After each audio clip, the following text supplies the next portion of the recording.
with grief and gratitude in equal measure.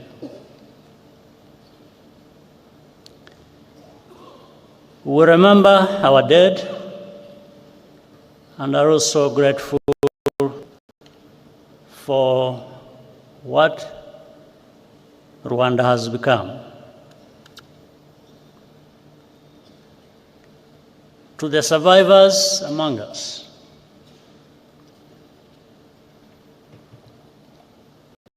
we are in your debt.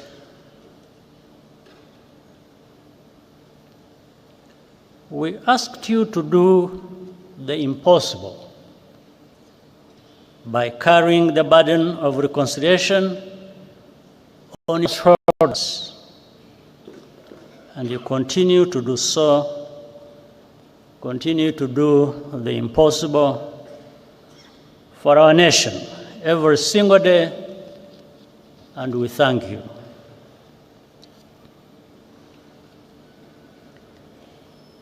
As the years pass, the descendants of survivors increasingly struggle with the quiet loneliness of longing for relatives they never met or never even got the chance to be born.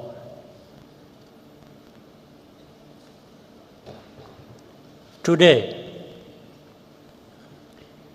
we are thinking of you as well.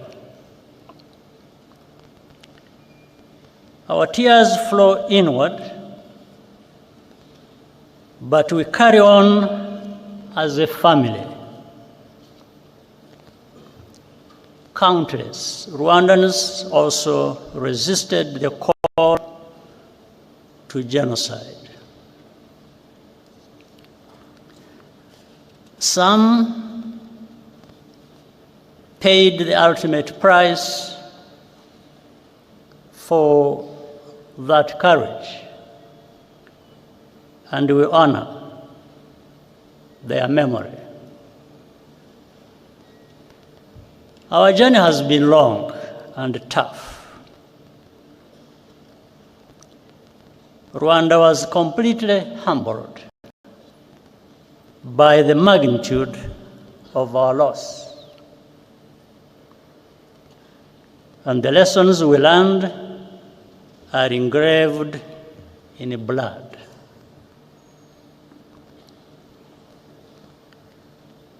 But the tremendous progress of our country is plain to see, and it is a result of the choices we made together to resurrect our nation.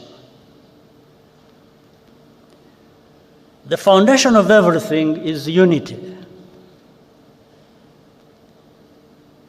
That was the first choice, to believe in the idea of a reunited Rwanda and live family. The second choice was to reverse the arrow of accountability, which used to point outwards beyond our borders. Now, we are accountable to each other, above all. Most importantly, we chose to think beyond the horizon of tragedy and become a people with a future. Today, we also feel a particular gratitude to all the friends and representatives here with us from around the world. We are deeply honored by your presence alongside us on this very heavy day.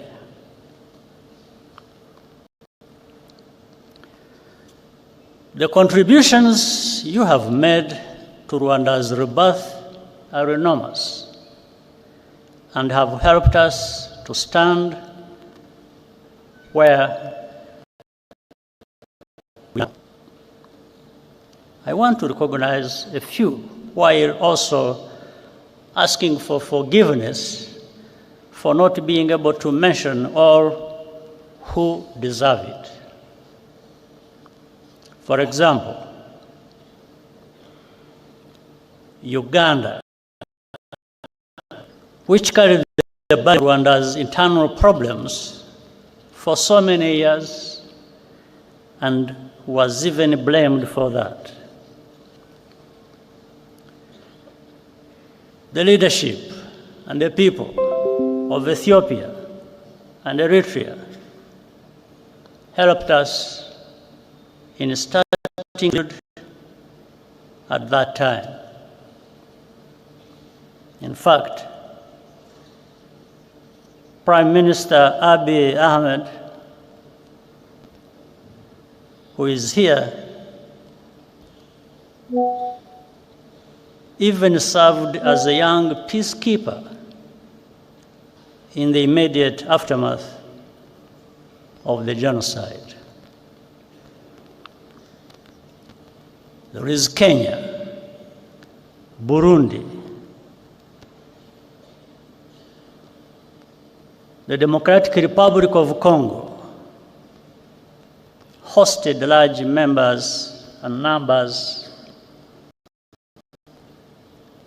of Rwandan refugees and gave them a home. Tanzania as well, and also play a unique role at many critical points, including hosting and facilitating the Arusha peace process.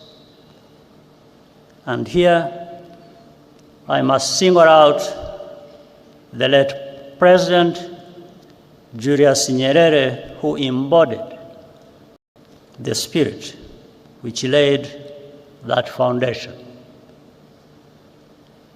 The Republic of Congo has been a productive partner in rebuilding and more. Many of the countries represented here today also sent their sons and daughters to serve as peacekeepers in Rwanda. Those soldiers did not fail Rwanda. It was the international community which failed all of us, whether from contempt or cowardice. Among those here with us today, I salute the widow and daughter of the late Captain Mbaye Diagne of Senegal, who died a hero as he rescued many Rwandans from death. At the United Nations Security Council in 1994, moral clarity came from Nigeria, the Czech Republic, and even as far away as New Zealand. Their ambassadors had the courage to call the genocide by its rightful name and resist political pressure from more powerful countries to hide the truth. Ambassador Ibrahim Gambari of Nigeria, and Czech Ambassador Karol Kovenda are here with us today, and we applaud you.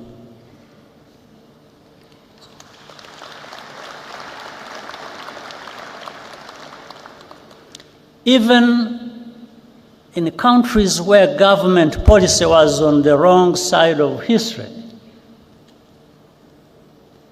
both during the genocide and even afterwards, there were always individuals who stood out for their honesty and humanity. We shall always be grateful.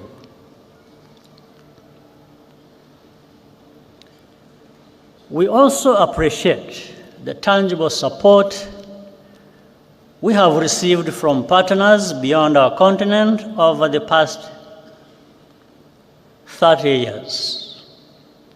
In Europe, the United States, Asia, and many international organizations and philanthropies. A notable example of solidarity came to us from South Africa. One among many. Indeed, the entire arc of our continent's hopes and agonies could be seen in those few months of 1994. As South Africa ended apartheid and elected Nelson Mandela president, in Rwanda, the last genocide of the 20th century was being carried out. The new South Africa paid for Cuban doctors to help rebuild our shattered health system and opened up its universities to Rwandan students, paying only local fees. Among the hundreds of students who benefited from South Africa's generosity, some were orphaned survivors, others were the children of perpetrators, and many were neither. Most have gone on to become leaders in our country in different fields. Today, they live a completely new life. What lessons have really been learned about the nature of genocide and the value of life? I want to share a personal story, which I usually keep to myself.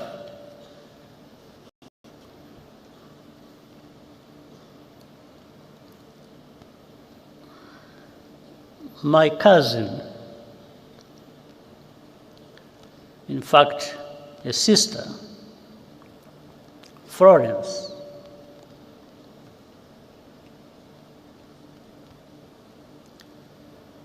worked for the United Nations Development Program in Rwanda for more than 15 years. After the genocide started, she was trapped in her house near the Camp Kigali Army Barracks with her niece and other children and neighbors, around a dozen people in total. The telephone in Francis' house still worked, and I called using my satellite phone. Each time we spoke, she was more desperate. But our forces could not reach the area. When the commander of the UN peacekeeping mission, General Dallaire, visited me where I was in Mulindi, I asked him to rescue Florence. He said he would try.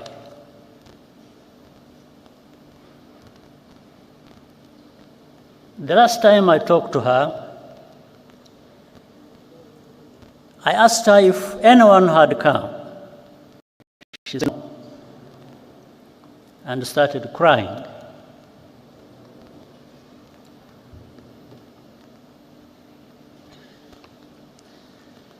Then she said,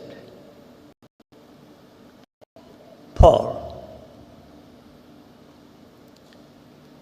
you should stop trying to save us. We don't want to live anymore anyway.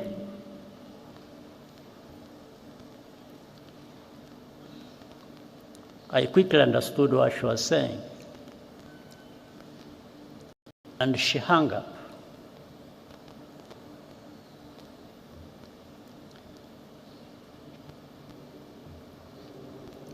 At that time, I had a very strong heart, but it weakened a bit because I understood what she was trying to tell me.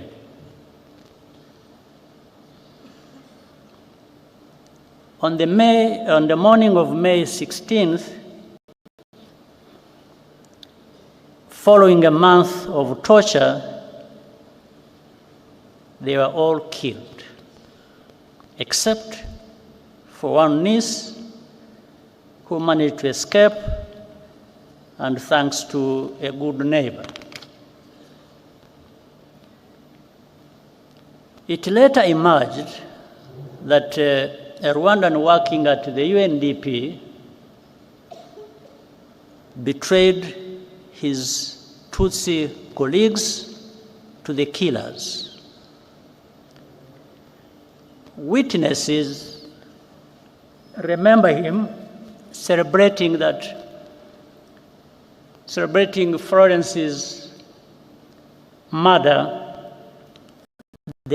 after the attack. He continued his career with the United Nations for many years, even after evidence implicating him emerged. He's still a free man, now living in France.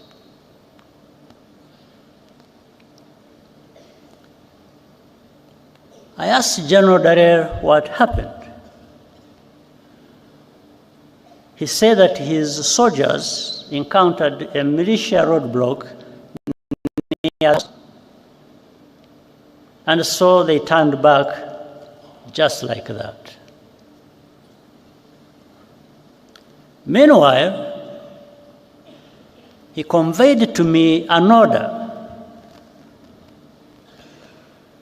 from the United States ambassador to protect diplomats and foreign civilians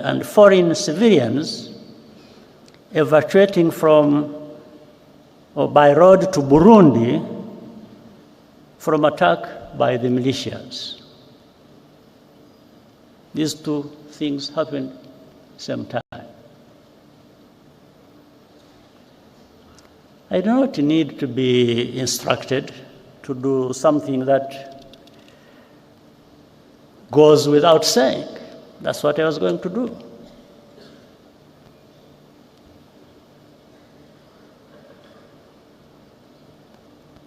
But the militias ran away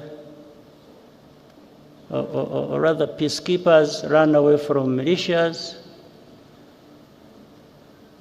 were manning a roadblock.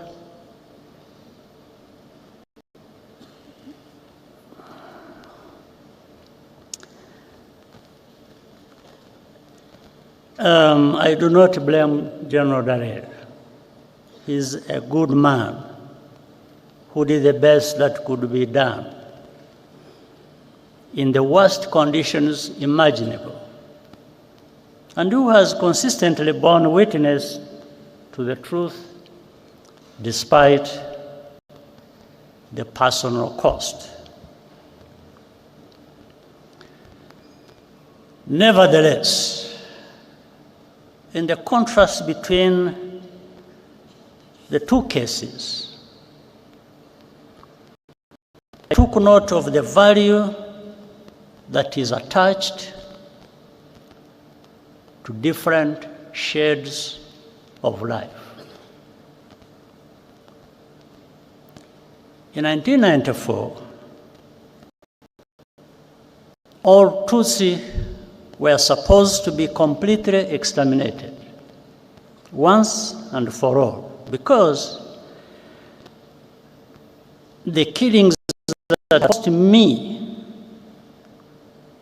and hundreds of thousands of others into exile 3 decades before had not been sufficiently thorough. That is why even babies were systematically murdered so they would not grow up to become fighters.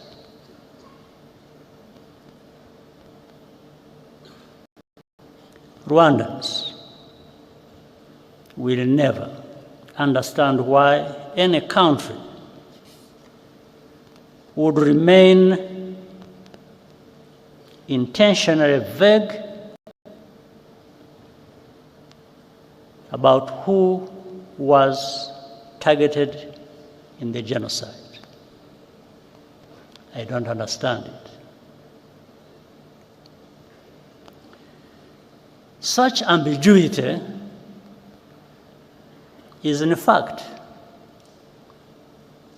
a form of denial which is a crime in and of itself, and Rwanda will always challenge it.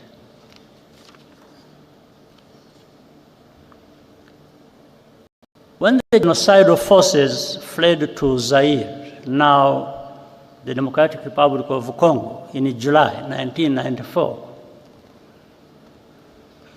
with the support of the external backers, they vowed to reorganize and return to complete the genocide. They conducted hundreds of cross-border terrorist attacks inside Rwanda over the next 5 years, targeting not only survivors, but also other Rwandans who had refused to go into exile, claiming thousands more lives. The remnants of those forces are still in eastern Congo today, where they enjoy state support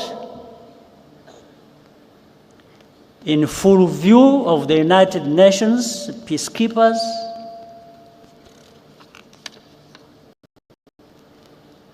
their objectives have not changed.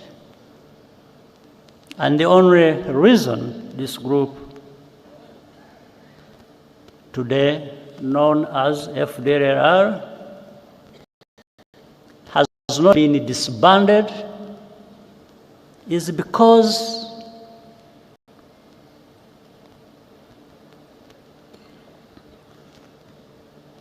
their continued existence some unspoken interest.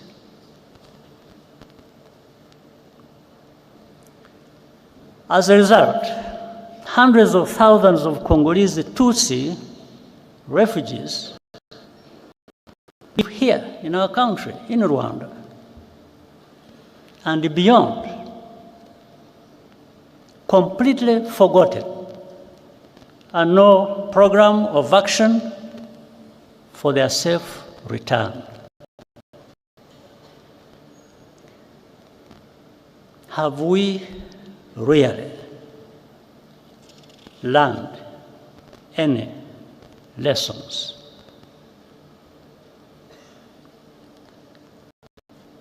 We see too many actors, even some from Africa, getting directly involved as tribal politics is given renewed prominence and ethnic cleansing is prepared and practiced.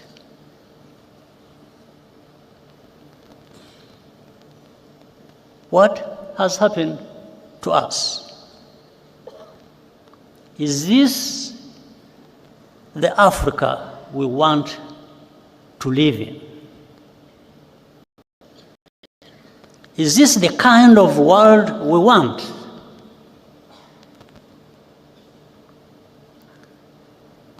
Rwanda's tragedy is a warning. The process of division and extremism, which leads to genocide, can happen anywhere if left unchecked. Throughout history, survivors of mass atrocities are always expected to be quiet, to censor themselves, or else be erased and even blamed for their own misfortune. Their testimony is evidence of complicity,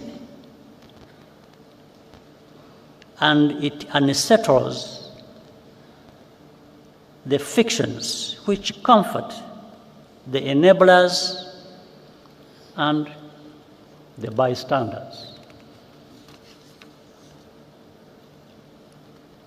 The more Rwanda takes full responsibility for its own safety and dignity,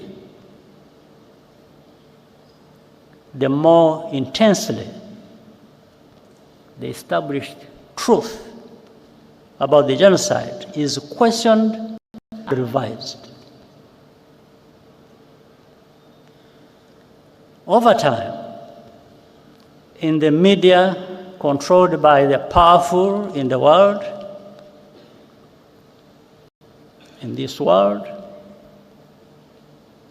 victims are rebranded as villains. And even this very moment of commemoration is derived as a mere political tactic. It is not. It never has been. Our reaction to such a hypocrisy is pure disgust.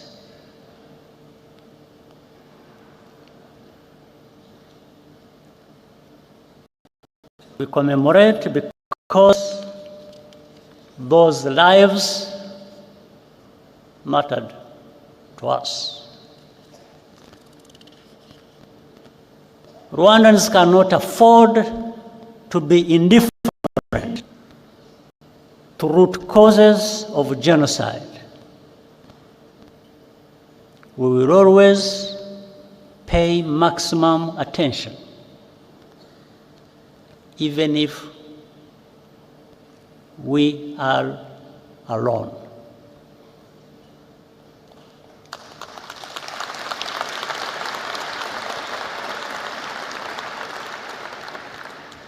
But what we are seeking is solidarity, and partnership to recognize and confront these threats together as a global community.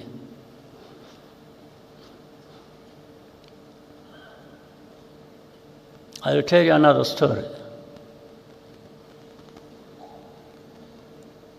One night, in the later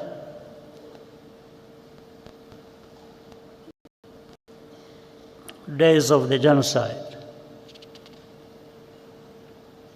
I received a surprise visit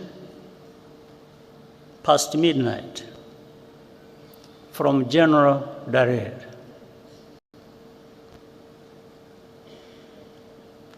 He brought a written message of which I still have a copy from the French general commanding the force that France had just deployed in the western part of our country, that operation took place.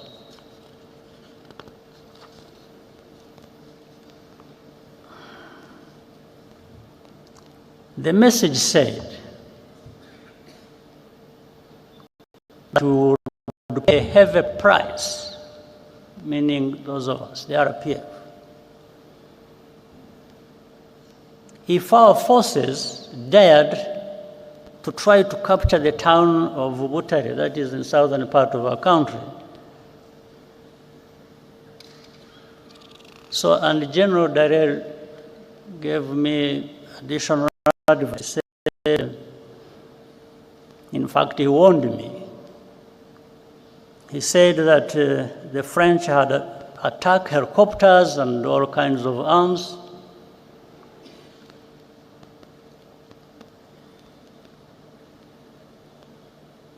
Every kind of heavy weapon you can imagine. And therefore, we are prepared to use them against us if we did not comply.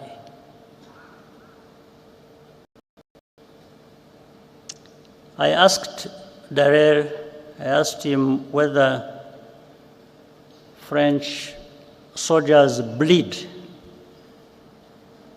the same way ours do. I asked him whether we have blood in our bodies.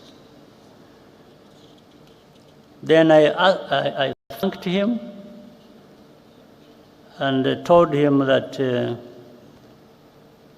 he should just go and have rest and sleep, and have his sleep. After giving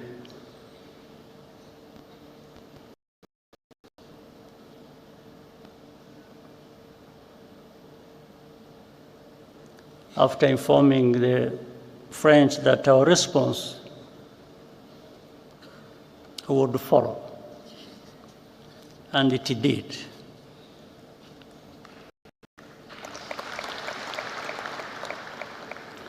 I immediately radioed the commander of the forces that were actually in that direction, in that area. Is called Ibyo.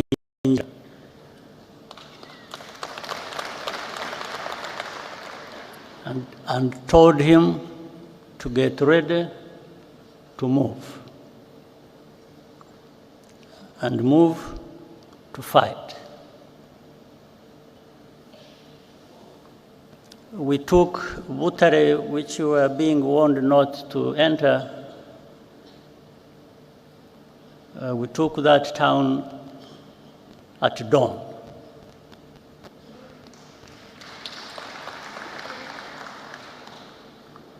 Within weeks, the entire country had been secured.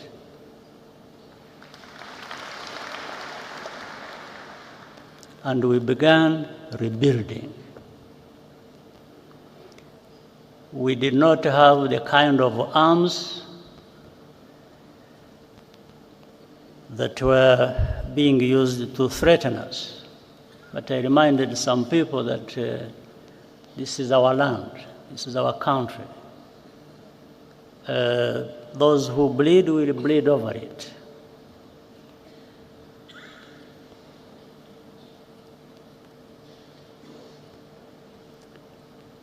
We had lost all fear. Each challenge or indignity just made us stronger. After the genocide, we faced the puzzle of how to prevent it from recurring. There were three broad lessons we learned as a result of our experience. First, only we as Rwandans and Africans can give full value to our lives. After all, we cannot ask others to value African lives more highly than we ourselves do. That is the root of our duty to preserve memory and tell our history as we lived it. Second, never rescue or ask for permission to do what is right to protect people.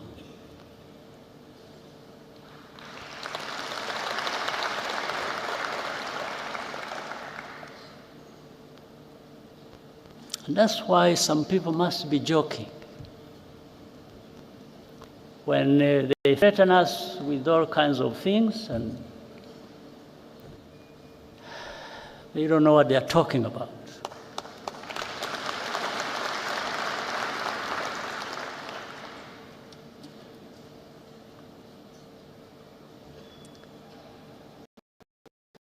But that's why Rwanda participates proudly in peacekeeping operations today and also extends assistance to African brothers and sisters bilaterally when asked. Third,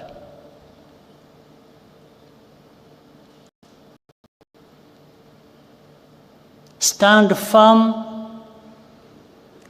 against the politics of ethnic populism in any form.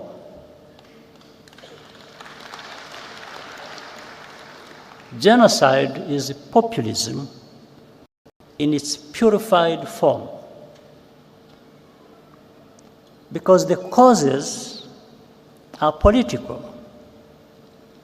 The remedies must be as well. For that reason, our politics is not organized on the basis of ethnicity or religion, and it never will be again.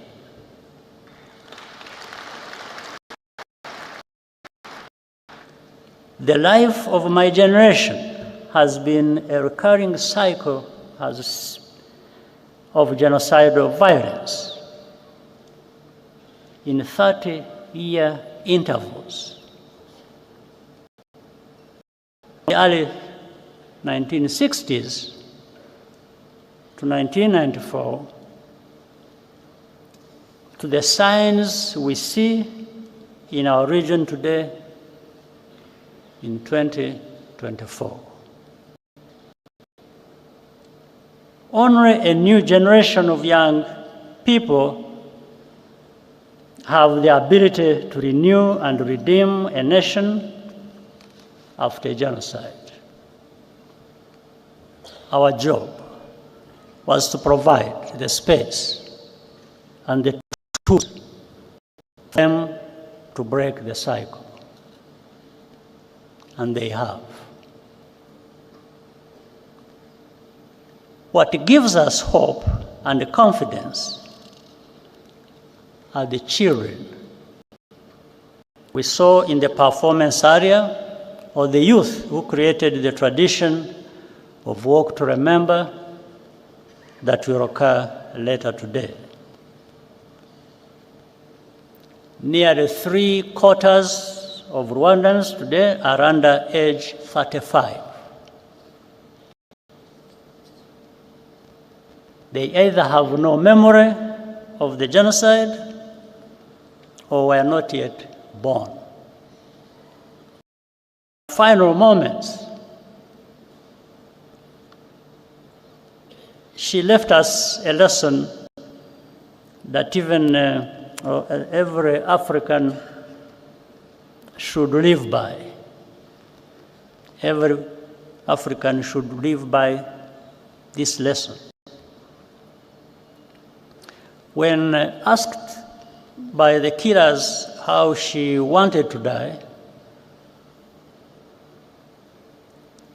she looked them in the eye and spit in their face.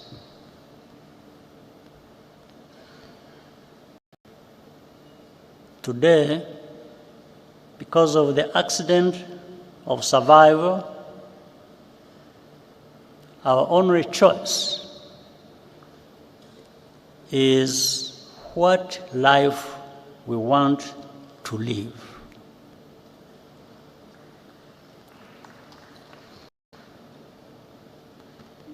Our people will never, and I mean never, be left for dead again.